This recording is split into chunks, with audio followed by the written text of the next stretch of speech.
বাংলাদেশকে উন্নত বাংলাদেশে পরিণত করা। তাই ইনশাআল্লাহ বিএনপি রাষ্ট্র ক্ষমতায় এসে এখান থেকে সরে আসবে। আমরা দল থাকবে, কিন্তু আমরা আওয়ামী লীগের মতো প্রতিশোধের রাজনীতি করব। আমাদের দ্বারা কারো উপরে অত্যাচার, নির্যাতন, মিথ্যা মামলা এগুলো ইনশাআল্লাহ হবে না। আমাদের উপরে মিথ্যা মামলার কারণে আমাদের বহু মানুষ বিভিন্ন জেলায় বিভিন্ন দিন তার বাড়ি থাকতে পারেনি। এটা সঠিক ভাই, তারা ছিলাম, জেলে ছিলাম, কিন্তু এই প্রতিশোধ আমরা নিতে চাই না। যা করেছে, কারণ তাদের নেত্রী যে আদর্শ তাদের কর্মীর মধ্যে সেই আদর্শ পরিলক্ষিত হচ্ছে। আমাদের নেত্রীর যে আদর্শ সেই আদর্শ আমাদের মধ্যে থাকবে। উনি আমাদের তারা বলেছেন কোন প্রতিশোধের রাজনীতি আমরা করবো না।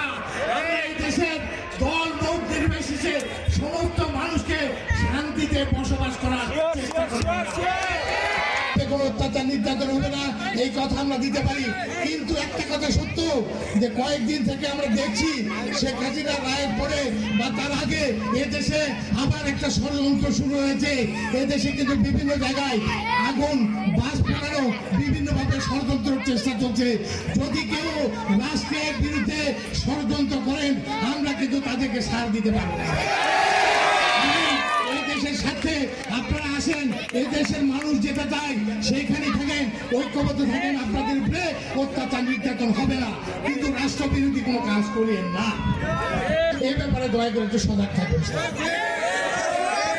এই বলে আর বক্তব্য বলবো না। আসেন সবাই ধানের শীষের পক্ষে আগামী দিনে করে এই এলাকার যে উন্নয়ন, আপনার মনে আছে 1919 সালে এইখানে শহীদ প্রেসিডেন্ট জিয়াউর রহমান প্রথমে গেলেন হচ্ছে আমাদের ইয়েতে আলতানগর এয়ারপোর্ট স্টেশনে আসলেন এবং আপনাদের এই বেলি ব্রিজটা উনি ঘোষণা করে কয়েকদিনের মধ্যে এই বেলি ব্রিজ করে দিচ্ছেন। ঘোষণা করতে চাই, আমাদের এলাকার কোনো মানুষ কোনো কাঁচা রাস্তা দিয়ে আগামী হাঁটবেন না।